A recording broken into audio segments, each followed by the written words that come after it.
우리도 해수욕장이나 놀러 갈까? 춘길이가 처음 그렇게 말했을 때 그냥 먼 산이나 바라보면서 하품이나 하고 넘어갈 걸. 왜 그랬을까? 왜 나나 덕진이나 그 말에 그렇게 쉽게 혹하고 넘어가고 만 것일까? 아마도 춘길이가 했던 그 다음 말, 그 말 때문이 아니었을까? 우리도 해수욕도 막 하고 여대생들한테 막 헌팅도 걸고 또 막 그러는 거지. 22살 백수처지에 남들 다 가는 대학교도 못 가고 그렇다고 무슨 직업훈련을 받고 있는 것도 아니고 9월 군입대 영장마저 받아놓은 처지이니 그래, 객기라도 한번 부려보는 심정으로 그 말을 진지하게 받아들인 것인지도 모른다.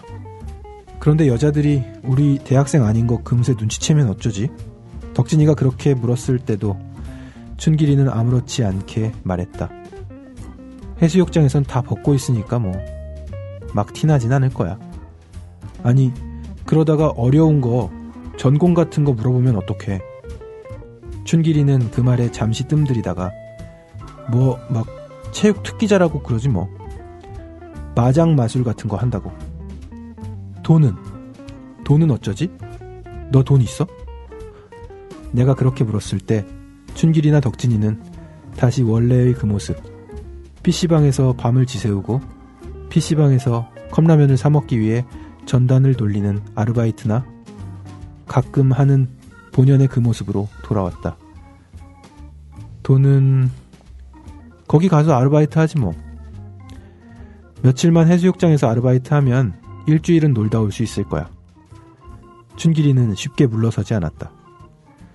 내가 예전에 TV에서 봤는데 해수욕장엔 여자들 등에 오일 발라주는 아르바이트도 있대. 이걸 그냥 막 바르기만 하면 돈을 주는 거지. 춘길이의 말에 덕진이는 입을 딱 벌리기만 했을 뿐 더 이상 아무것도 묻지 않았다. 그러니까 내 잘못이 크다. 나라도 그때 정신을 차리고 친구들을 말렸어야 했다.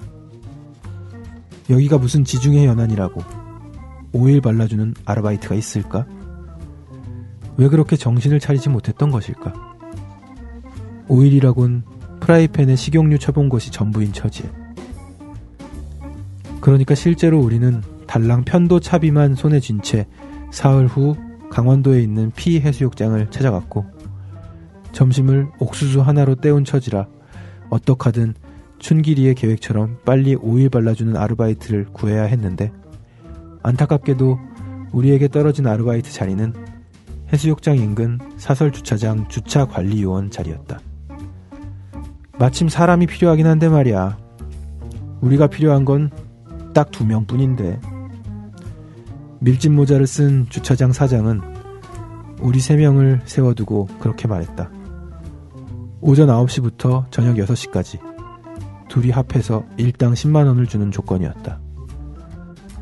숙식이 필요하면 그것도 따로 제공한다는 말도 덧붙였다. 나라도 멀쩡한 정신을 가지고 있었다면, 그러니까 33도는 훌쩍 넘는 한낮의 온도와 그늘 한 점 없는 아스팔트의 지열과 자동차들이 내뿜는 배기가스를 계산해 넣었다면 단칼에 거절했어야 옳았지만 눈앞에 펼쳐진 해수욕장과 그곳에서 뛰놀고 있는 여자들과 당장이라도 그 여자들 앞에서 마장 마술을 부릴 것 같은 춘길이와 덕진이를 보고 있자니 그래, 딱 나흘만 고생하고 놀자 하고 말았던 것이다. 필요한 인원은 2명뿐이지만 3명이 나눠서 하면 덜 피곤할 테니 그래, 그냥 눈 감고 하자 생각했던 것이다. 결과적으로 말하자면 우리는 채 사흘을 채우지 못하고 주차장 아르바이트를 그만두고 말았다. 처음 3명이 교대로 일을 할 땐 그런대로 어떻게든 버틸 수 있었지만 덕진이가 몇 시간 만에 더위 먹은 개처럼 입을 계속 벌린 채 침을 헐떡이고 실제로 침을 질질 흘리면서 주차 안내를 했다. 그 뒤론 아예 걷지 못하는 상황이 되자 춘길이와 나 단둘이 일을 할 수밖에 없었다. 이틀째 되는 날엔 춘길이가 주차된 자동차 옆에 주저앉다가 종아리 부위에 커다랗게 화상을 당하고 말았다. 자동차 배기구가 그렇게 뜨겁게 달아올 수 있다는 걸 그때 처음 알았다. 춘길이의 종아리엔 금세 수포가 올라왔지만 춘길이는 그 종아리를 질질 끌면서 주차 안내를 했다. 나는 그 모습을 가만히 바라만 보았다. 한 친구는 더위를 먹어 연신 침을 흘리고 또 한 친구는 화상을 입어 다리를 저는, 그러면서도 이틀 뒤엔 남들처럼 해수욕장에 나가 헌팅을 할 수 있을 거란 기대를 저버리지 않는 친구들. 나는 사흘째 되는 날 아침 사장에게 가서 일을 그만두겠다고 말했다. 밀짚 모자를 눌러쓴 사장은 덕진이와 춘길이를 한번 쓱 바라보더니 그러라고 흔쾌히 일당을 정산해 주었다.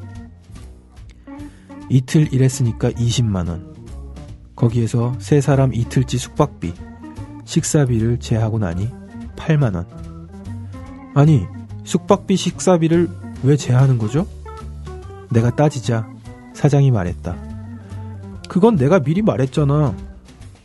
따로 필요하면 제공하겠다고. 지금 같은 성수기에 공짜가 어딨니? 나는 어쩐지 좀 눈물이 날 것 같았다.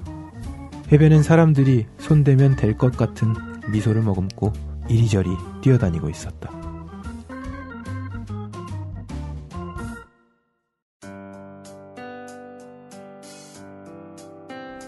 네, 여러분 안녕하세요. 낭만서점의 허입니다. 안녕하세요. 박경환입니다. 네, 저희 낭만서점 50회 방송을 맞아서 네.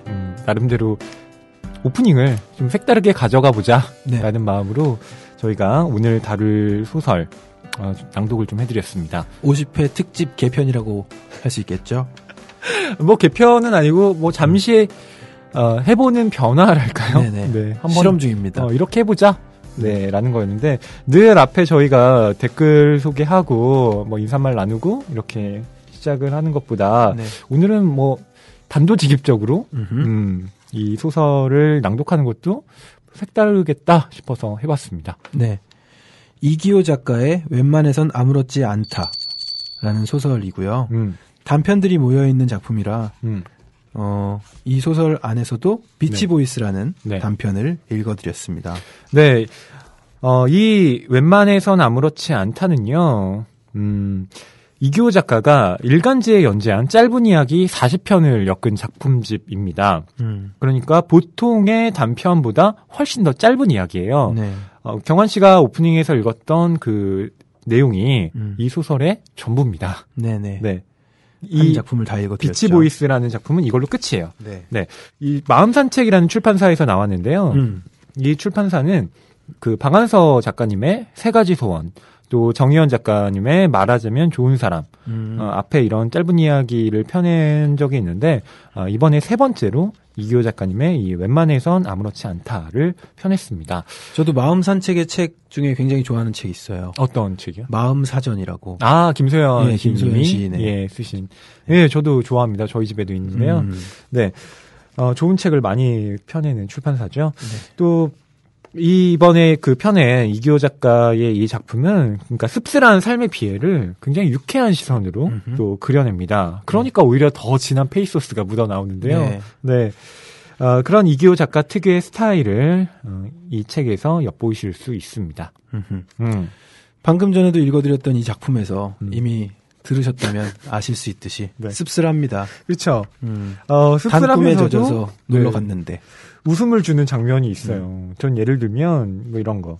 덕진이가 몇 시간 만에 더위 먹은 개처럼 입을 벌린 채 침을 헐떡이고 실제로 침을 질질 흘리면서 주차 안내를 했다. 이거 뭐랄까 웃음은 나는데요. 되게 한편으로 마음이 아리거든요. 아리죠. 네. 실제로 침을 흘렸다니. 장면도 상상이 되고. 그렇죠. 그러니까 불쌍합니다. 여기 책에 보면 웃음과 눈물이 결합되어 있다라고 나와 있는데 진짜 딱 그런 작품이에요. 이기호 작가에 대해서 경환 씨가 먼저 소개를 해주시고요. 저희가 방금 읽어드린 비치보이스 이야기를 좀 더 나눠보겠습니다. 네, 이기호 작가는요. 1972년 강원도 원주에서 태어났습니다. 1999년 현대문학 신인 추천 공모에 단편 버니가 당선되어 작품 활동을 시작했고요. 소설집 김 박사는 누구인가, 갈팡질팡하다가 내 이럴 줄 알았지, 최순덕 성령 충만기, 장편소설로는 차남들의 세계사, 사과는 잘해요 등을 편했습니다. 이효석 문학상, 한국일보 문학상, 김승옥 문학상 등을 받았고요. 현재 광주대학교 문예창작과에서 학생들을 가르치고 있습니다. 네, 저는 뭐 이기호 작가님이 데뷔를 했을 때 번이라는 작품 역시 아주 재밌게 읽었었고요. 일종의 랩 형식으로 소설을 썼습니다. 네, 소설이 보면 랩 같습니다. 랩이에요. 라임도 있나요? 느껴져요. 그 라임이. 진짜 소리내서 읽으면 이 작가 되게 스타일리시하다. 소설인데. 예. 느낌이 납니다. 약간 어떻게 보면 판소리 같다는 느낌도 저는 좀 들었고요. 판소리 사설이 이렇게 길게 그렇구나. 늘어지는. 네. 그 이후로 저는 이기호 작가님의 이 작품들, 뭐, 사과는 잘해요, 김 박사는 누구인가, 뭐, 비롯해서, 여러 작품들 다 읽어봤는데요. 네, 이번에도 이 웬만해서 아무렇지 않다 손에 들게 되었습니다. 이기호 작가님의 그 앞에 작가의 말이 또 의미심장해요. 네. 네, 경환 씨가 좀 읽어주시겠어요? 짧은 소설을 묶은 책이니까 작가의 말도 시조 형식으로 적어보겠다. 짧은 글 우습다고 쉽사리 덤볐다가 편두통 위장장애 골고루 앓았다네. 짧았던 사랑일수록 치열하게 다퉜거늘. 책으로 엮어준 마음 산책에 감사드린다. 2016년 이른봄 이기호. 이렇게 적혀 있습니다. 야, 제가 작가의 말 저는 눈여겨보는 편인데요. 정말 독특하죠. 네네. 네, 재미도 시조입니다. 네, 시조를 지으셨어요. 짧은 글 우습다고 쉽사리 덤볐다가 이렇게 네. 의미 있는. 네. 근데 저는 이 말에 10분 공감하는 게 보통 긴 글이 쓰기가 힘들다고 여겨지잖아요. 네. 네. 뭐 실제로 예를 들어 원고지 80매 분량의 원고를 쓴다고 치면 A4 용지로 거의 7매, 8매, 그러니까 7장, 8장, 뭐 9장 이렇게 나옵니다. 분량이. 네. 힘들죠. 쓰기 힘듭니다. 근데 짧은 글도 만만치 않더라고요. 그러니까 제가 요즘 이제 칼럼을 좀 쓰고 있는데 칼럼이 분량을 정확하게 지켜야 되는 그 글쓰기잖아요. 그러다 보니까 하고 싶은 말은 이만큼 많은데 그걸 되게 압축해서 전달을 해야 되는 거예요. 그렇죠. 네. 또 너무 어려운 얘기를 할 수도 없어요. 그러니까 어려운 얘기가 뭐냐면 예를 들어 뭐 긴 글에서는 사실 뭐 각주도 붙이고 그리고 그 어떤 개념에 대한 설명도 좀 덧붙이면서 네. 어려운 얘기라고 할지라도 좀 그 해설을 할 수가 있거든요. 근데 짧은 글에서는 그런 게 불가능해서 네. 예, 그런 걸 조절하기가 좀 힘들더라고요. 모든 것을 간결하게. 네. 저도 좀 짧은 걸 우습게 봤다가 지금 편두통 위장장애 구내염 다 알고 있습니다. 아이고 그러시구나. 네. 저희가 비치보이스 이야기를 좀 하자고 했잖아요. 네. 경환 씨는 혹시 이 여름에 어떤 아르바이트 했던 경험 있으신가요? 아르바이트 했던 경험들은 많이 있죠. 여름 아르바이트. 지금처럼 이 비치보이스에 나왔던 장면처럼 예. 침 흘릴 지경에 이르는 그런 극기 훈련 같은 아르바이트는 없었던 것 같긴 해요. 네네. 예. 오히려 좀 겨울이 생각나고 잠시 후에 읽을 작품인 아파트먼트 셰르파 그거는 거의 비슷한 경험이 있습니다. 아, 그렇습니까? 네. 네. 어쨌든 아르바이트는 많았는데 이렇게 하드코어는 없었어요. 이거 진짜 하드코어죠. 네. 그러니까 오전 9시부터 저녁 6시까지 땡볕에서 지금 주차 안내를 해야 되는 거잖아요. 주차 일사병 걸릴 수밖에 없는. 네. 아니 3명이서 하는 거면은 좀 나눠서 제대로 10분씩 하든지 차라리 10분씩. 예, 30분도 길어요. 너무 덥잖아요. 그렇죠, 좀 힘들죠. 어떻게 했길래 이렇게 더위를 먹어서 거의 침을 흘리고. 그러게요. 불쌍합니다. 저는 여름은 아닌데요. 약간 이제 추워질 무렵에 전단지를 나눠주는 아르바이트를 한 적이 있습니다. 저도인데. 그러세요? 저는 예 돌리는 거였죠. 저도. 네. 저는 이제 길거리에서 나눠주는 거였거든요. 근데 그게 제가 이제 오랫동안 일하던 그 카페가 있습니다. 신촌에 모 카페가 있는데요. 거기에서 이제 새로 그 다른 지점을 내면서 아르바이트생들에게 그걸 시킨 거예요. 물론 돈은 주셨죠. 근데 달랑 와이셔츠 하나 입고 물론 뭐 바지도 입었죠. 근데 제가 뭐 와이셔츠 한 장 입었다니까. 아니, 바지 그러니까 바지 입고 위에 와이셔츠 입고 상상하네. 네. 그렇게 입고 돌리는 거예요. 그러니까 복장도 통일을 하라는 거였는데 너무 추운 거예요. 근데 어쩔 수 없이 너무한다. 진짜 예. 저 하루 종일 진짜 9시부터 이렇게 했거든요. 약간 눈물이 날 뻔했습니다. 그때 제가 26 되던 때 그걸 했는데 막 저 대학에서 제가 수업을 들었던 선생님들을 뵙기도 했습니다. 길거리에서. 길거리에서. 또 뭐하니 여기서 이러시는 거예요. 그래서 저 아르바이트 선생님도 하나 받아가세요. 이렇게 나눠드리고 했던. 그리고 나서 저 감기 몸살이 심하게 걸려가지고요. 그러니까요. 결국 그 병원 가고 병원비가 더 나오는. 네, 그랬던 기억이 있습니다. 저도 이마트 공항점이 막 오픈하던 그 시기에. 이마트 공항점. 네. 저 좀 갑니다. 김포공항에. 네. 그때 정확하게 기억나네요. 도부 세트를 팔았죠. 제가 비누. 네. 그래서 그게 명절이었고 예.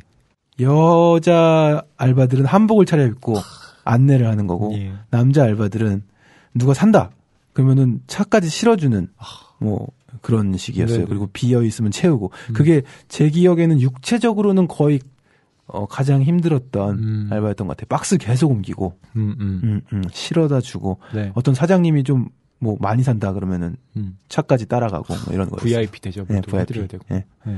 저희가 지금 개인적인 아르바이트 체험을 얘기한 이유는 물론 뭐 저희보다 훨씬 더 힘든 아르바이트를 해보신 여러분들도 계시겠지만 비치보이스에서 얘기하는 것도 네. 어떻게 보면 이 청춘들이 감내해야 하는 이런 고통이 네. 되게 짧지만 네.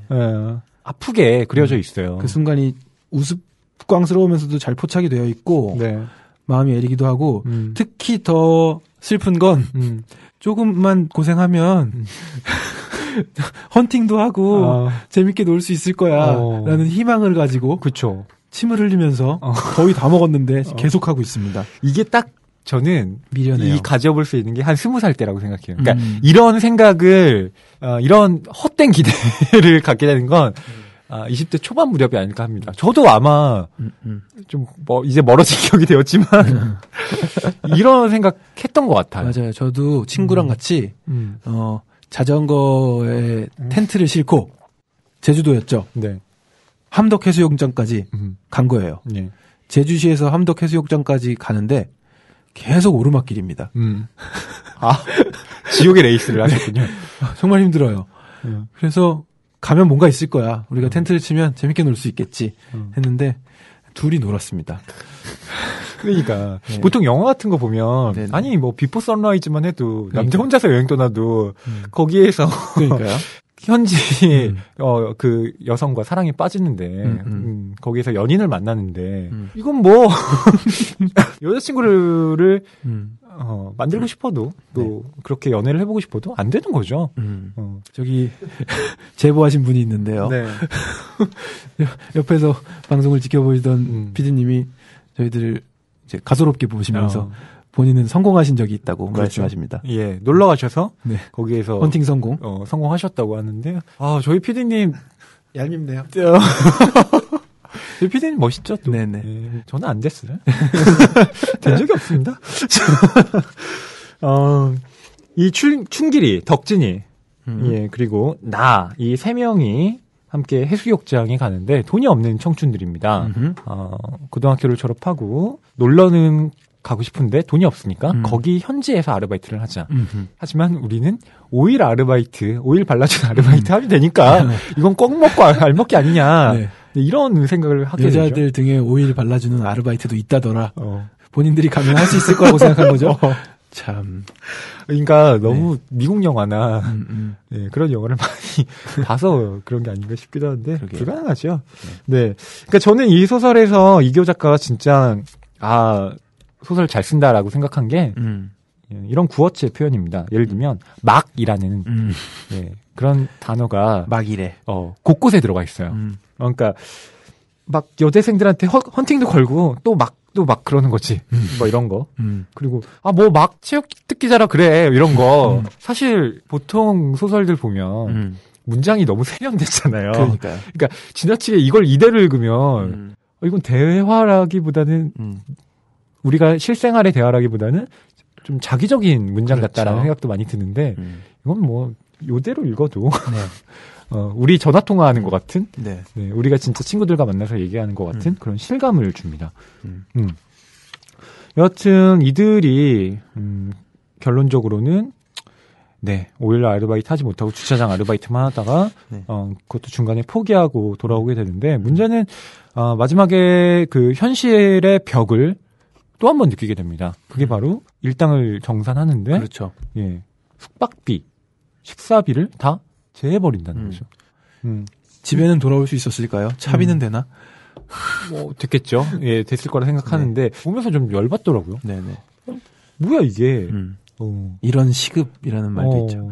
그러니까 이기호 작가가 그냥 아무렇게나 청춘들의 얘기를 이렇게 좀 희화하려고 쓴 게 아니라 꼭 마지막에 이런 식으로 그러니까 청춘들이 가졌던 뭐 막연한 환상 같은 것도 드러냄으로써 독자들에게 웃음을 주지만 마지막에 이제 그들이 부딪힐 수밖에 없는 이런 우리 사회적인 현실을 드러내면서 이 소설이 재미와 또 사유의 지점들을 함께 마련하고 있다는 것을 알게 해주죠. 네.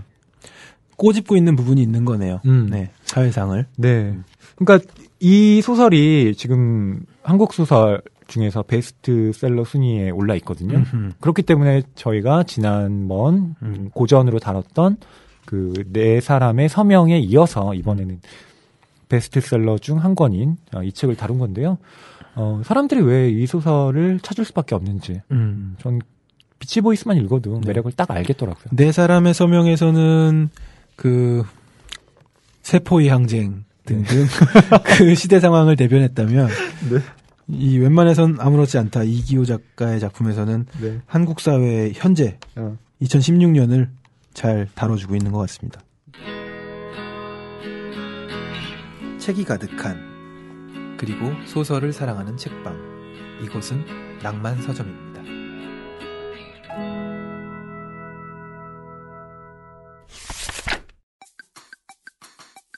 낭만 서점 속 또 다른 코너 이슈를 담은 책 시간입니다.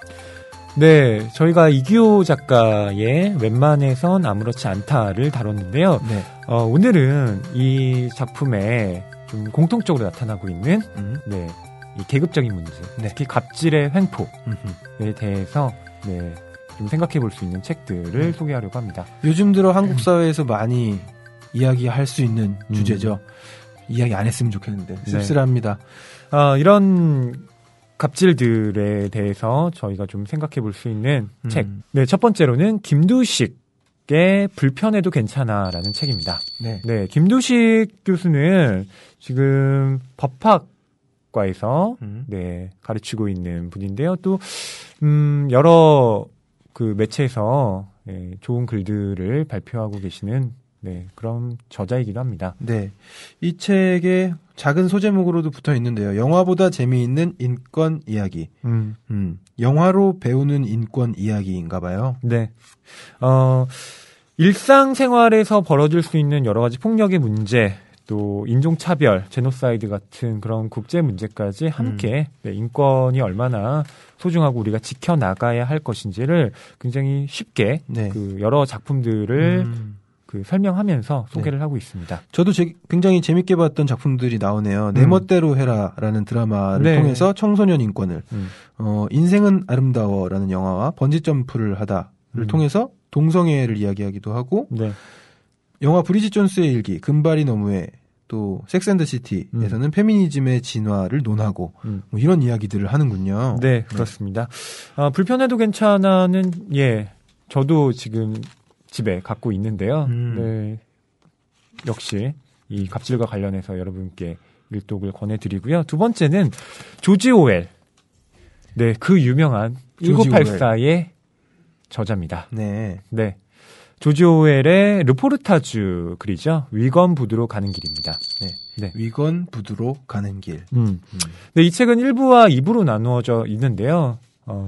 그 탄광촌에 조지 오웰이 직접 가서 네, 그곳의 이야기를 기록한 그런 책이라고 할 수 있습니다. 네, 1부와 2부로 나뉘어져 있는데 1부는 1936년 1월 말부터 3월 말까지 탄광 노동자들의 일과 삶을 기록했고 2부에서는 이 조지 오웰의 성장 배경과 산업혁명을 통해 심화돼가는 계급 문제, 예. 그에 대한 비판 의식 등이 담겨 있습니다. 네, 뭐 조지 오웰은 나는 왜 쓰는가, 네 이런 글에서 역시 그 사회적인 문제 의식에 끊임없이 작가가 눈과 귀를 열어야 하고 네. 그것에 대해서 날카롭게 지적하지 않으면 작가로서 왜 글을 써야 하는지 의미를 찾을 수 없다. 네, 이런 식의 굉장히 그 사회 현실에 예, 많은 관심을 기울이고 있는 작가거든요. 네, 위건부두로 가는 길도 역시 그런 범주에서 네, 읽을 수 있는 그런 작품입니다. 불편해도 괜찮아와 위건부두로 가는 길, 네, 이 두 권의 책 여러분께서도 읽어보시면서요, 사회적 약자 그리고 소수자들에 대한 인권 문제 다시 한번 환기해 보시면 어떨까 합니다.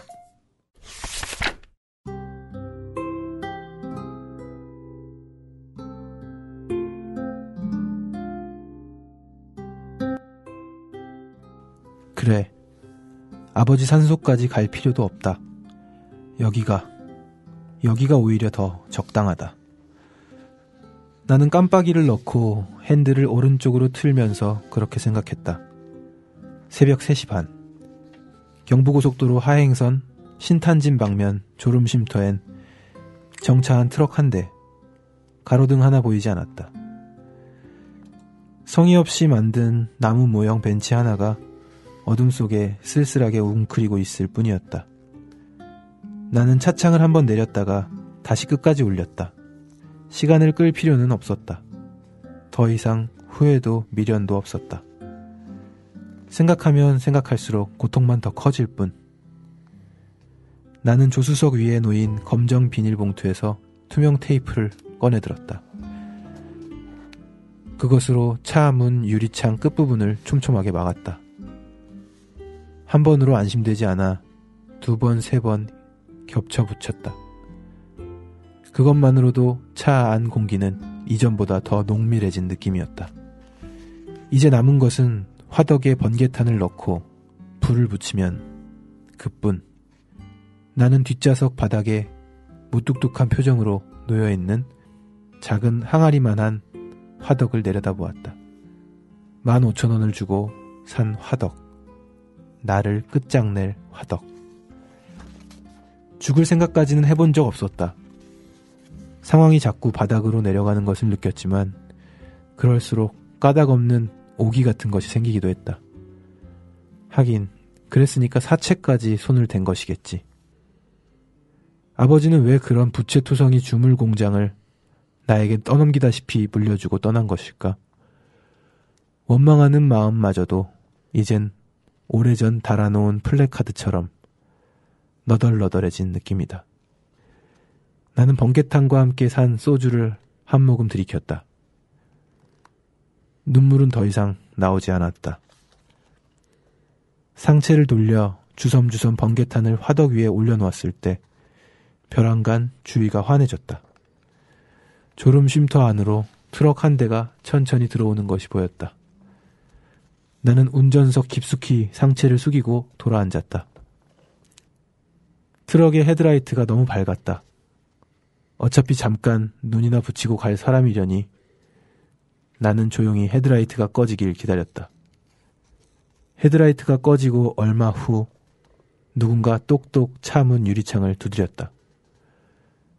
주머니가 지나치게 많이 달린 붉은색 등산조끼를 입은 남자였다. 나는 차창을 내리려다가 투명 테이프 생각이 나 그대로 운전석 문을 열고 밖으로 나갔다. 아, 혹시 라이터 좀 빌릴 수 있을까 해서요. 이게 트럭이라고 원. 라이터 잭도 나가고 엉망이어서. 남자는 두 손을 비비면서 말했다. 목소리가 가는 사람이었다. 쓰고 그냥 가지세요. 나는 주머니에 있던 라이터를 그에게 건네준 후 차 안으로 들어왔다. 이거 고마워서 어쩌죠? 하는 소리가 들려왔지만 나는 운전석에 앉은 채 그냥 두 눈을 감아버렸다. 무언가 삐끗 리듬이 깨진 듯했다.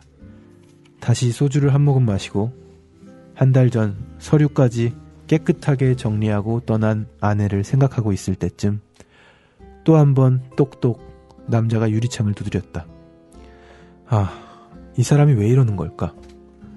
나는 최대한 화를 참으며 다시 운전석 문을 열고 밖으로 나갔다. 아, 이건 제가 선생님께 고마워서 그러는 건데요. 이게 진짜 유명한 간제비가 손을 본 고등어거든요. 제가 이걸 마트에 48,000원에 납품하는 건데 선생님한테는 그냥 3만 원만 받고 넘길게요. 이게 염장이 아주 제대로 된 거라서. 아이씨, 정말 생각 같아선 그냥 3만 원을 주고 사고 싶은 심정이었다. 하지만 지금 내 지갑엔 16,000원이 전부였다. 그리고 무엇보다 내가 죽은 후 화덕 옆에 간고등어가 놓여있는 게 발견된다면 사람들은 과연 내 죽음을 어떻게 받아들일까?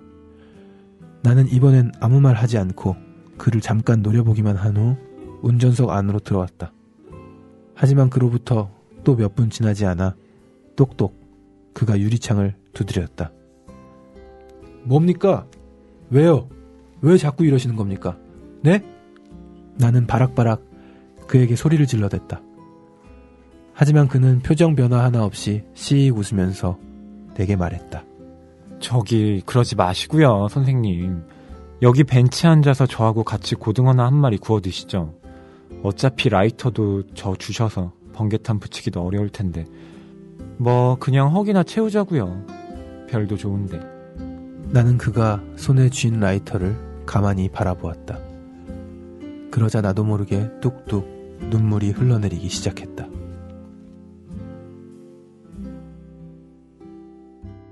네, 미드나잇 하이웨이. 예, 이 한밤중 고속도로에서 어떤 남자가 차를 대고 차 안에 들어 있습니다. 네. 그런데 졸음 쉼터에서 잠깐 눈을 붙이려고 하는 게 아니라 영원히 눈을 감겠다는 마음으로 지금 네. 차를 세운 겁니다. 그러게요. 예. 저도 자주 이용하는 예. 장소인데 졸음쉼터에 잘 들어가진 않지만 경부고속도로 네. 일주일에 한 번은 꼭 타거든요. 예. 제가 매주 천안에 내려가서 네. 신탄진 방면이라 그러시군요. 익숙합니다. 그런데 이제 생을 마감하기로 결정한 한 남자가 마침 아무도 없어서 들어갔는데 불빛도 꺼져 있고 예. 근데 트럭이 나타나요. 라이터를 빌려달래요. 네.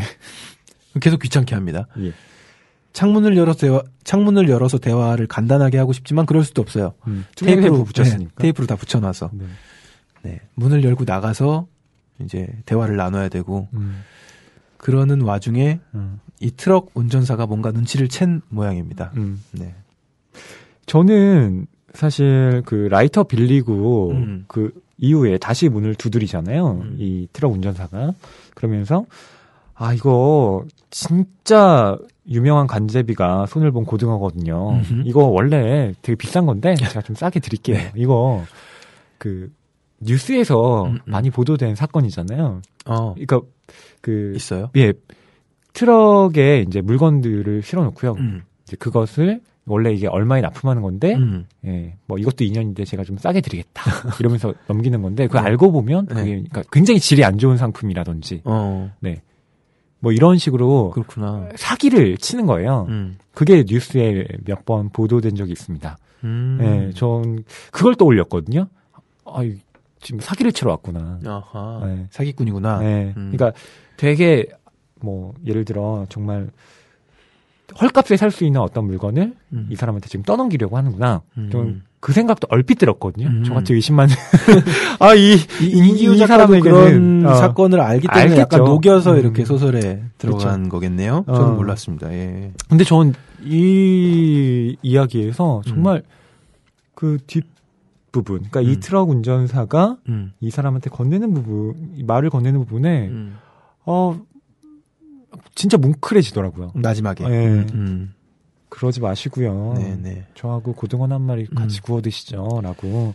저도 이 고등어를 주면 줬지 싸게 준다는 거는 사야겠다고 하지도 않았는데 이 사람 좀 이상한 사람 아닌가 생각하고 읽었거든요. 네. 근데 마지막에는 정말 뭉클해지는 요소가 있더군요. 네. 일부러 귀찮게 한 거였습니다. 네. 그렇죠.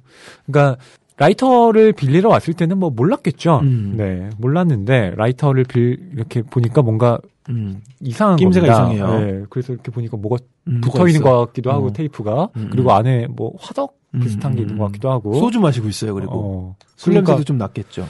아, 이 사람이 뭔가 진짜 큰 일을 벌이려고 하는구나. 이 사람이 죽으려고 하는구나라는 걸 직감하고 이 사람을 구하려고 하는 거죠. 네. 그리고 한 번 읽었을 때는 그런 생각 안 했는데 지금 낭독하면서 네. 괜히 상상의 나래를 펼쳐보면 트럭 운전수가 경부고속도로 수호천사 밤에만 돌아다녀.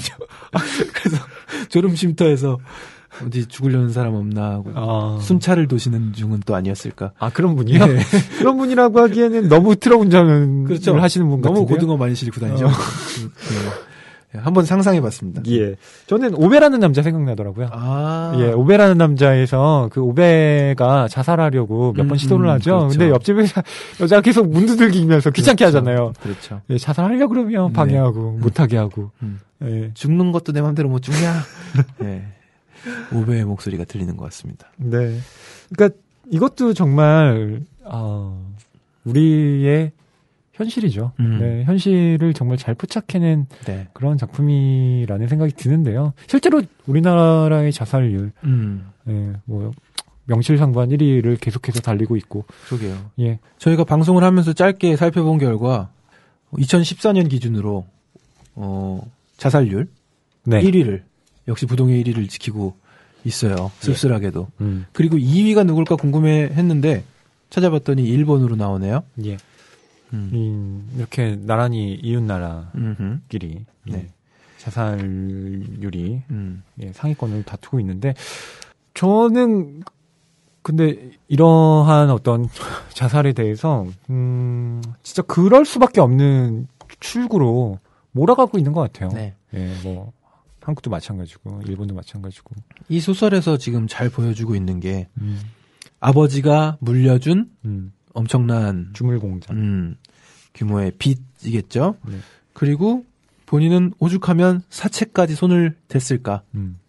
죽을 생각은 없었는데 어떻게든 해보려고 사채까지 손을 대게 됐는데 눈덩이처럼 불어나서 이제는 더 이상 피할 곳이 없고 삶을 끝내야겠다는 생각으로 졸음쉼터에 왔습니다. 예. 뭐랄까, 이 사람의 그 삶에서, 마지막 한 가닥 빛을 준 사람이,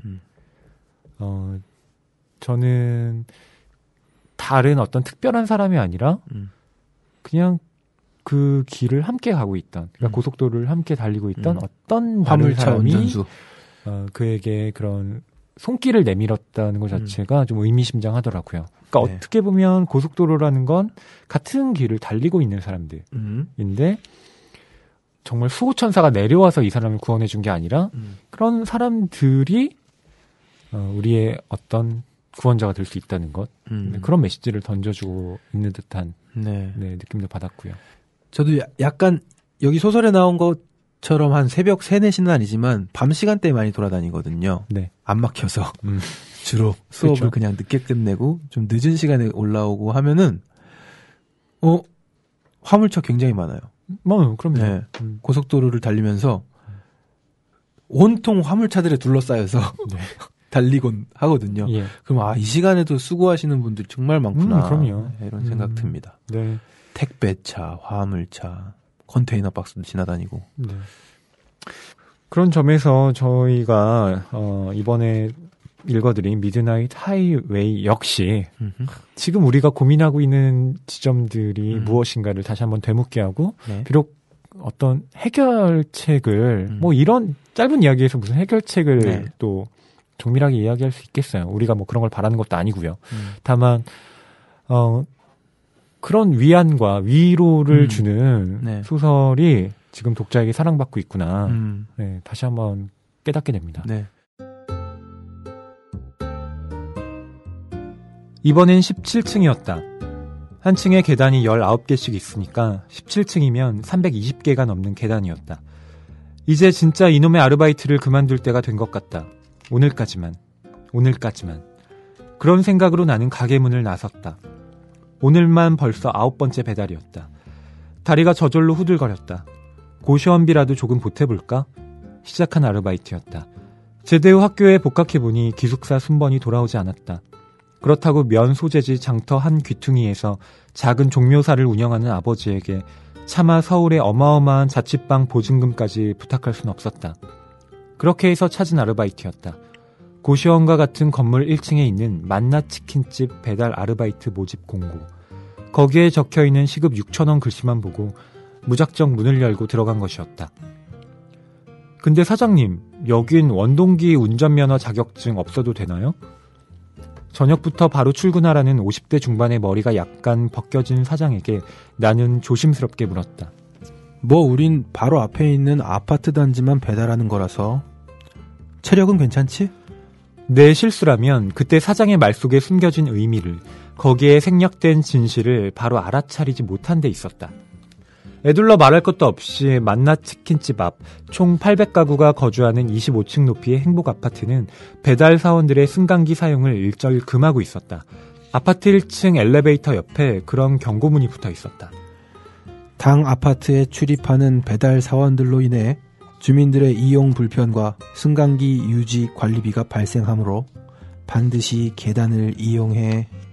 처음 그 경고문을 보고 이게 뭔가? 나는 잠깐 멍하니 서 있었다. 그러다가 마침 문이 열린 엘리베이터에 반사적으로 몸을 실었다. 첫 배달은 11층이었다. 에이, 뭐 별일 있으려고? 누가 보는 것도 아닌데.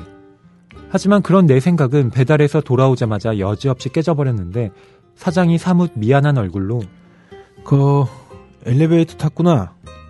경비실에서 CCTV로 다 보고 있어. 그러면 안 돼. 라고 말했기 때문이었다. 그제야 나는 사장이 면접 자리에서 체력 운운한 이유를 깨닫게 되었다. 나는 좀 당황했지만 첫날이니까 아무 생각 없이 무작정 뛰어다니기만 했다.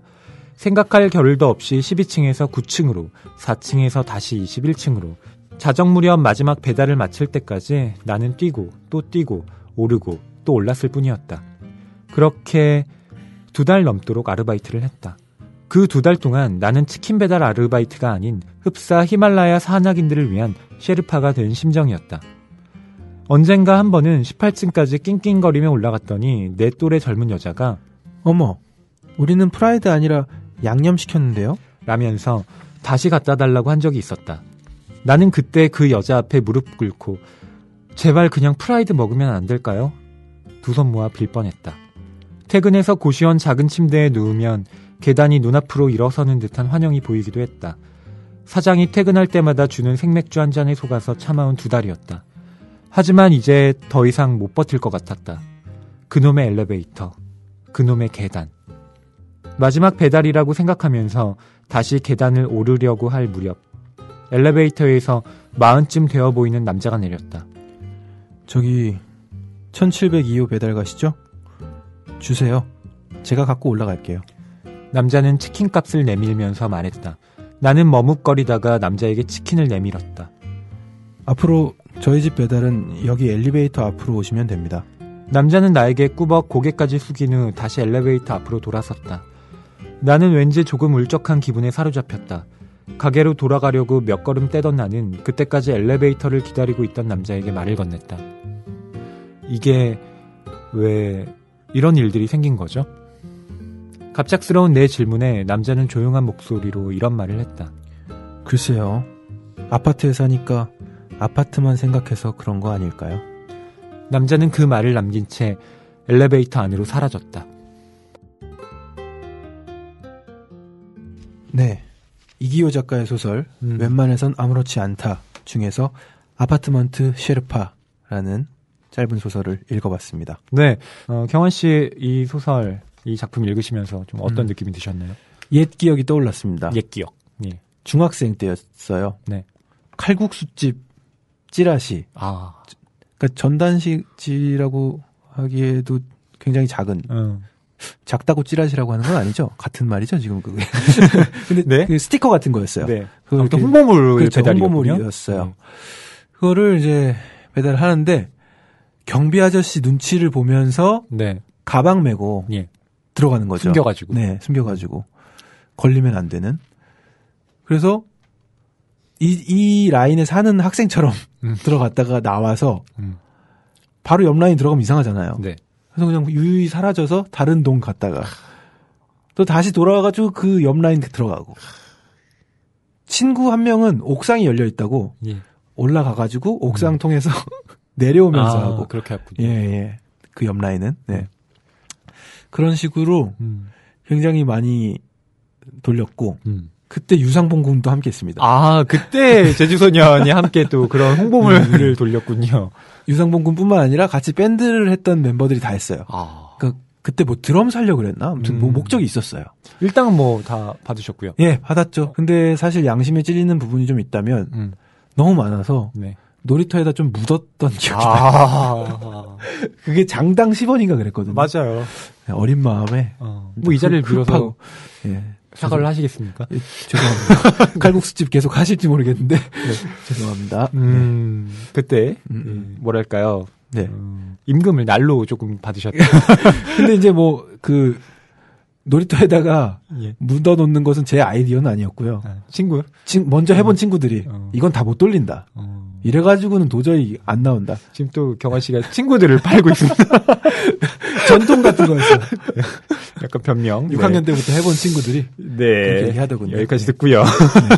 저는 앞서 말씀드렸던 그 카페 아르바이트 또 생각이 납니다. 거기가 2층짜리 건물이었거든요. 그러니까 1층도 손님을 받고 2층도 손님을 받는 그런 카페였는데 손님들이 보통 오면 왜 그런지 모르겠는데 2층으로 많이 갑니다. 2층으로 올라가면 저는 메뉴판을 갖다 주러 올라가야 돼요. 그런 다음에 좀 시간이 지난 다음에 다시 주문을 받으러 올라갑니다. 그리고 나서 음료가 나오면 그걸 받아서 다시 올라가야 됩니다. 3번 올라갔죠? 그쵸. 근데 그 사람이 저 여기 물 좀 주세요. 그러면 다시 가지러 내려옵니다. 저는 참 사장님도 좋았고 뭐 같이 일하는 동료들도 좋았고요. 같이 일했던 분 유명인 중에 한 명 있습니다. 누구요? 응답하라 1988에서 덕선이 동생 최성원 씨. 그 최성원 씨가 저랑 같이 일했습니다. 같이 일했었구나. 그러니까 그때는 그분도 대학생이었고 저도 대학생이었던. 나이가 저희랑 비슷한가요? 네. 그래서 그때 연극영화과 다닌다고 했거든요. 근데 나중에 이제 사회에 나오고 나서 저는 TV에서 보고 깜짝 놀랐습니다. 얼마 전에 반가우셨겠어요. 복면가왕 나오셨더군요. 복면가왕에 나왔어요. 네. 그래서 반갑다 했는데 원래 그 당시에는 이제 최성원이 아니라 최민우라는 이름. 본명. 네, 최민우가 더 좋은데? 네, 지금 이제 그 예명으로 바꾸신 것 같은데요. 그렇구나. 네, 최성원 씨 같이 일했었습니다. 저희 사수였죠. 사수. 네. 연락은 지금 안 하시고요. 연락처 없습니다. 낭만사 좀 한번 초대하지. 최성원 씨? 그 한번 연락 한번 어떻게 뭐 카페 다시 통해서 물어보겠습니다. 성원 씨 보고 싶네요. 한번 들러주세요. 좋네요. 네. 아무튼 이 아파트먼트 셰르파도 이건 좀 뭐랄까요? 제가 읽으면서 이런 아파트가 있을까? 라고 있어요, 진짜 이게? 그러니까 여기에 그려지고 있는 그러니까 배달원들에게 엘리베이터를 사용하지 못하도록 하는 이런 아파트가 실제로 있다고 하더라고요. 네, 지금 뭐 그런 뉴스도 심심치 않게 나잖아요. 예를 들어 그 동네 주민이 그 아파트 경비원을 폭행했다든지 폭언을 가했다든지 이런 뉴스도 심심치 않게 나요. 그게 어떻게 보면 갑질이죠. 네, 갑질의 그 표현 중에 하나일 텐데 역시 그 배달원에 대한 우리와 동등한 권리를 너희들은 누려서는 안 된다. 그러니까 우리가 너희보다 위니까 상층 계급이니 너희는 뭐 힘들던지 말던지 알아서 우리한테 배달만 잘해라. 이런 거잖아요. 저는 상층 계급이 아니기 때문에 굉장히 열받더라고요. 정말 열받습니다. 네. 셰르파라는 게 저는 생소한 단어였는데 네네. 산악인들의 짐을 들어주는 현지인이라면서요? 네네. 그러니까 셰르파는 예를 들어 히말라야 같은 곳에 사는 지역민들이 많죠. 그래서 거기에 등반을 하러 오는 사람들을 안내해주고 또 짐을 들어주고 네, 그런 가이드 역할을 하는 사람들입니다. 네. 쉽게 말해 짐꾼. 까지도 지금 여기서 아파트먼트 셰르파에서 얘기하고 있는 건 지금 이제 부당하게 네. 배달을 하고 있는. 그렇죠. 그래서 셰르파에 비유하고 있는 네. 그런 내용. 그러니까 셰르파들이 없다면 사실 이런 등반을 한다는 것 자체가 거의 불가능하죠. 굉장히 필수적인 없어서는 안 되는 그런 일들을 하고 계신 분들인데, 네, 여기에서는 좀 아파트가 마치 히말라야처럼 비유가 되어 있고, 그것을 왕복하는 그런 존재로 자신을 비유하고 있는 거죠. 네. 이 소설 안에 계속해서 사파가 나타나고 있고요. 네. 그림을 그리신 분도 여기 책날개에 써 있습니다. 네. 박선경님, 중앙대학교 산업디자인학과를 졸업하고 일러스트레이터 나노로 활동 중이라고 합니다.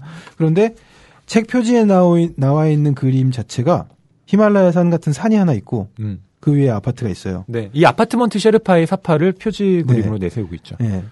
표지가 곧 아파트먼트 셰르파의 사파입니다. 예. 그래서 주제 단편이라고 볼 수도 있겠어요. 이 소설을 전체를 관통하는. 물론 제목은 또 다른 작품에서 따왔지만, 네. 예. 이 남자의 말이 의미심장하죠, 마지막에. 왜 이런 일들이 생긴 거죠? 하니까, 그 남자가 아파트에 사니까 아파트만 생각해서 그런 거 아닐까요? 네. 이렇게 답하거든요. 역시. 사람보다 아파트. 그렇다기보다는 저는, 이 작품을 역시 계급적인 독해로밖에 읽을 수 없겠다는 생각이 들더라고요. 요즘에는, 저는 그걸 보면서 또 격분했습니다만, 어떤 재벌 총수의, 재벌가의 그 자제가 운전기사를 고용하는데, 2달 사이에 운전기사를 50명을 교체했다는 거예요. 이야. 50명? 네. 그 정도. 수십 명을 교체했대요. 평균 하루 한 명이네요. 그러니까 견딜 수가 없던 거죠, 운전기사들이. 아, 운전기사들이. 네. 그러니까 그냥 운전기사한테 시속 250km로 밟아. 라던가. 정말? 그리고 되게 부당한, 말도 안 되는. 거의 베테랑의 유아인이 생각나는. 네. 그런 걸 한다는 거예요. 그걸 보면서, 글쎄, 사람이 사람한테 저래야 되는 걸까? 라고 생각했거든요. 근데 그들의 입장에서 보면, 그들이 사는 세상은, 우리가 사는 세상과 완전히 단절되어 있는 거예요. 어떻게 보면 땅을 밟지 않아도 되는 거죠, 그들이. 그러니까 그들이 보는 세계 안에서는, 네. 정말 이런 여기에서 나오는 아파트 안에서만 살아도 충분히 생활이 가능하기 때문에 다른 사람들이 어떻게 사는지, 이 아파트가 어떻게 뒷받침되고 있는지 이 문제에 대해서는 전혀 고민하지 않는 거죠. 정치인들한테 버스비 얼마냐고 물어보고 지하철 어떻게 타는지 타보라고 하는 거랑 비슷한 거. 그걸 모르잖아요. 모르죠. 네. 그래서 그러니까 제가 이 소설, 그러니까 40편이 실려 있지만 특히 이 2개를 연속해서 낭독한 것도 그런 구조적인 문제, 네. 또 저 역시 대한민국을 살고 있는 좀 30대의 남자로서 이건 좀 정말 바뀌어야 한다. 네, 그런 문제의식으로 좀 읽었습니다. 네. 내 친구 진만이에게 전화를 할까 직접 만나서 얘기를 할까 고민하다가 이렇게 편지를 쓴다. 너도 이미 눈치채고 있겠지만 그래 진만아, 우리 친구들 모두 지금 네 전화를 피하고 있는 게 맞아. 네 문자가 오면 확인도 안 하고 지워버리기 일쑤고 심지어는 수신 거부해놓은 친구도 몇 명 있다고 하더라. 너는 좀 아프겠지만 그게 사실이야. 난 지금 사실만 얘기하려고 해. 진만아, 네가 4년 전 시의원 선거에 나왔던 때를 기억해. 그때 우리 친구들 모두 놀라서 술자리마다 네 얘기를 하곤 했어. 그도 그럴 것이 넌 정치니 선거니 하는 것들과 무관하게 살아온 평범한 40대 초반의 가장이었잖니. 더구나 그때 넌 막 숯불 돼지갈비집을 개업해서 정신없이 숯을 만들고 있을 때였고, 이런 말은 굳이 하지 않으려 했지만 그때 우리가 너희 갈비집 매상 올려주기 위해서 동창회니 직장 모임이니 모두 다 그곳에서 한 거 기억나지? 그냥 말이 그렇단 얘기야. 모두 너의 선택에 의아해하고 있을 때 성진이가 그러더라. 걔가 왜 이번에 입주한 아파트 동대표 됐잖아. 그때부터 바람이 좀 들어갔나 봐. 그제야 우리도 좀 이해되는 게 있더라. 왜 그때 네가 입주한 아파트 문제 때문에 지방신문에서도 대서특필하고 꽤 시끄러웠잖아.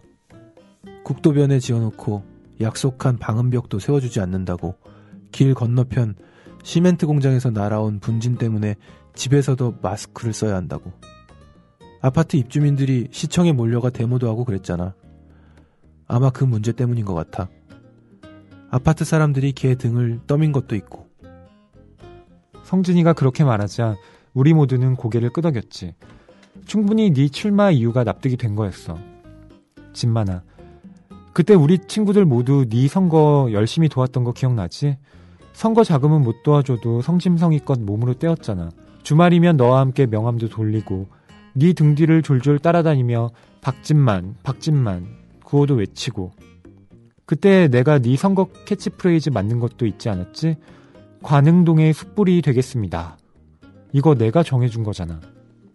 심지어 성진이는 돼지 인형 탈쓰고 하루 종일 육교 위에 서 있기도 했잖아. 진만아, 그래, 그때 네가 그 선거에서 상처받은 거 이해해. 우리도 정말 충격을 받았으니까. 우린 정말 네가 120표를 받을 줄 몰랐어. 아니, 아파트 입주 세대만 600가구가 넘는데 어떻게 그 정도 표밖에 받지 못했을까? 성진이는 그러더라. 자기 조카가 학교 학생회장에 나갔다가 3등으로 떨어졌는데 그때도 200표 넘게 받았다고.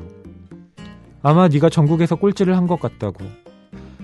이런 말까지 굳이 하고 싶지 않았는데 네가 선거 이후 100만이로 친구들 사이에서 불린 건 그런 사정 때문이었어. 100만아. 아니, 진만아. 우리 친구들 모두 선거 이후 네가 얼마나 힘든 시절을 보냈는지 잘 알고 있어. 아파트도 팔고 다시 세입자 신세가 된 것도, 숯불 돼지갈비집도 정리하고 작은 통닭집으로 업종 전환한 것도 다 선거 때 쓴 비용 때문이었겠지. 그러면 진만아, 이제 정신 차리고 장사에 매진해야지. 또 선거라니, 이게 무슨. 이번엔 출마하는 명분도 없잖니. 성진이는 그러더라. 네가 이번엔 조류 독감 때문에 출마하려는 것 같다고. 그게 사실인지 농담인지 알 수 없지만, 아니 진만아, 그런다고 죽은 닭들의 영혼이 위로되겠니? 우리 동네엔 양계장 하는 집도 없잖니. 닭들은 투표권도 없잖니. 진만아, 친구들 모두 네 전화를 피하는 건 네가 제발 정신을 차리길 바라는 마음에서야. 성진이는 다시 닭 인형 쓰고 동네를 돌아다녀야 하는 건 아닐까 걱정을 하고 있어. 나는 차라리 네가 친구들 앞에서 솔직하게 고백을 했으면 해. 통닭집은 잘 안 되고 시의원 연봉은 꽤 괜찮으니 업종 전환 차원에서 출마하는 거라고. 그러면 우리 친구들도 너를 도와줄지 모르잖니? 하지만 그래도 친구야. 나는 이번에 네가 출마하지 않기를 진정으로 바란단다. 내 말 서운해하지 말고 꼭 새겨 들었으면 해. 우리가 통닭집 자주 갈게. 선거 끝나면 맥주나 한잔 하자. 네. 또 한편의 소설을 읽어봤습니다. 출마하는 친구에게라는 제목의 작품이네요. 네. 편지의 형식으로 편지입니다. 되어 있습니다. 네. 네. 출마하려는 친구 진만이에게 네, 보내는 나의 편지인데요. 시의원으로 출마를 하겠다고 진만이가 나서고 있는 상황이죠. 그런데 네. 첫 번째 선거에서는 이미 떨어졌었습니다. 그래서 이번에 두 번째 예, 재도전을 하는 것인데요. 네. 그것을 간곡하지만 뭐랄까 좀 강한 어조로 네. 네, 또 말리고 있습니다. 진만아 아니 100만아. 네. 첫 선거에서 120표를 얻었다고 나와요. 그러면서 인구가 몇 명이길래 네. 자기 조카가 학생회장이 나갔는데 3등으로 떨어졌는데 그때도 200표 받았다. 200표 받았다. 근데 넌 안 되겠다. 네, 이렇게 이야기를 하는 건데요. 120표는 진짜 반장 선거도 아니고. 네. 그러니까 저는 좀 이 부분에서 이게 이기호 작가가 진짜 이 소설을 잘 쓴다는 게 네. 이게 분명히 되게 명확한 메시지를 담고 있는데 그게 되게 심각하게 전달하는 게 아니라 중간중간 웃음을 이렇게 네. 푹푹 자아내게 해요. 네. 피식피식 웃게 만들어줍니다.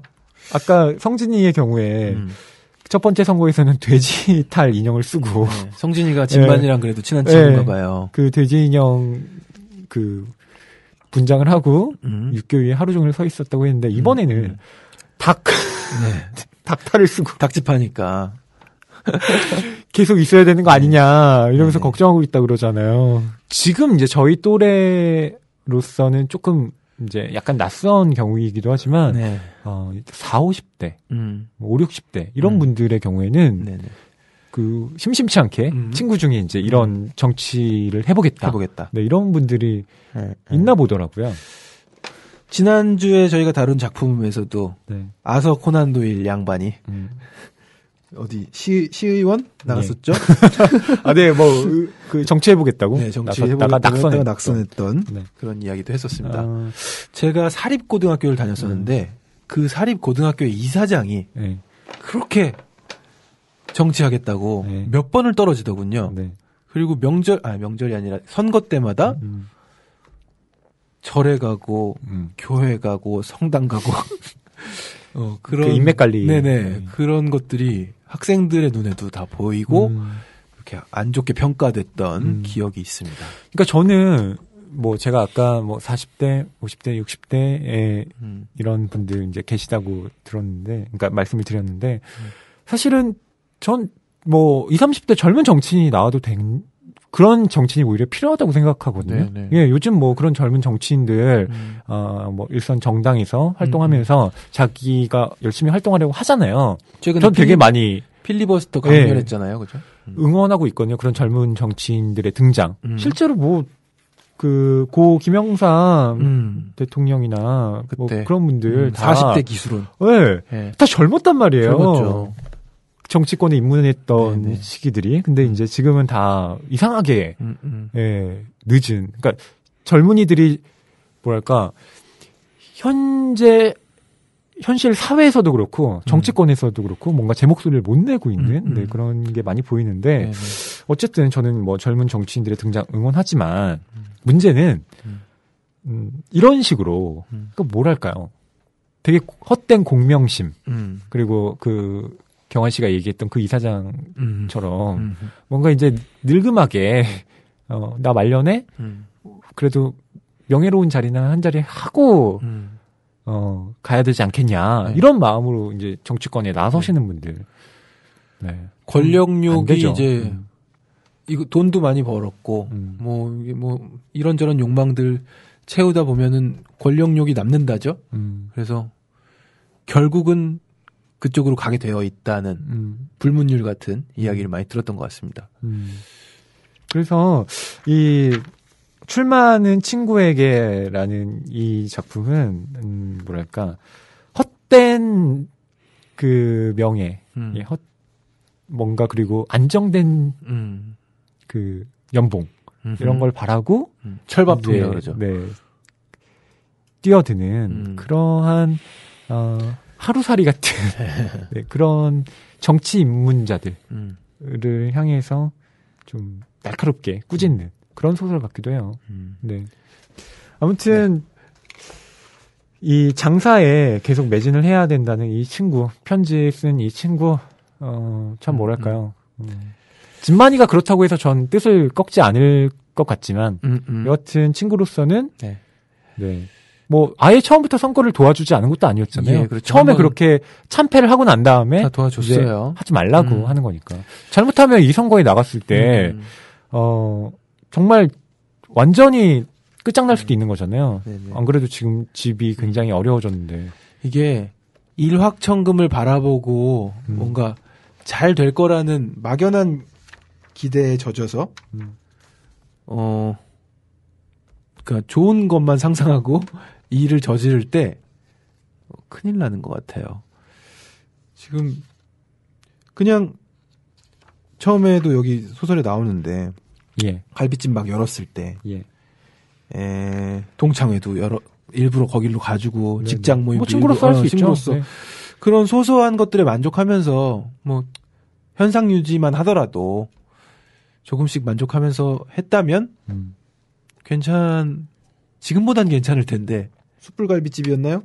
예. 다 날아가고 닭집으로 업종 전환했는데 그마저도 날아가게 생겼으니 이게 주변에선 보이는 거잖아요. 그러니까 그렇죠. 이렇게. 근데 자기한테는 안 보이죠. 집 많아. 지금 집 많아를 몇 번 합니까? 그러니까 저는 여기서 얘기하고 싶은 게 뭐냐면 평범한 소시민들이 정치에 나서지 말고 생업에 종사해라 이런 얘기가 절대 아니에요. 그러니까 제가 드리고 싶은 말씀은 시민으로서 분명히 정치에 저는 적극적으로 참여해야 된다고 생각해요. 네. 그런 방식 중에 하나가 뭐 일례로는 당연히 투표가 있을 테고요. 그렇지만 꼭 적극적으로 정치행위에 참여한다는 것이 이런 식으로 자기가 선거에 나선다라는 것과 동의어는 아니라고 생각하거든요.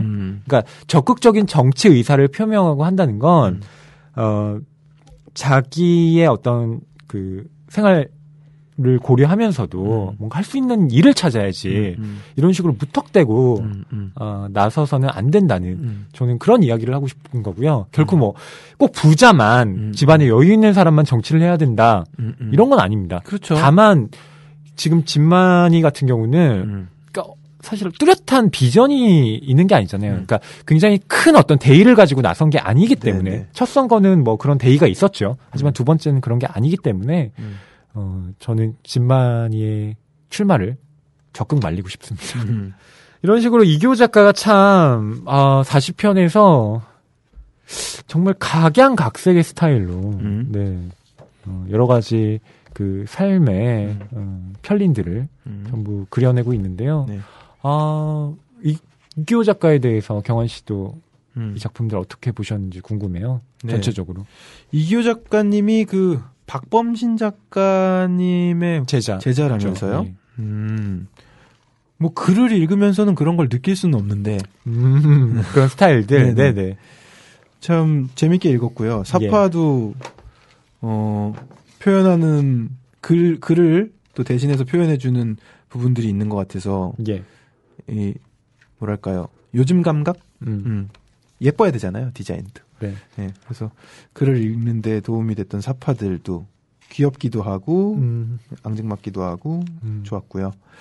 짧은 글들이니까 또 읽기 부담 없어서 네. 즐거웠습니다. 네. 정말 아무 페이지나 펼쳐서 맞아요. 보시면 돼요.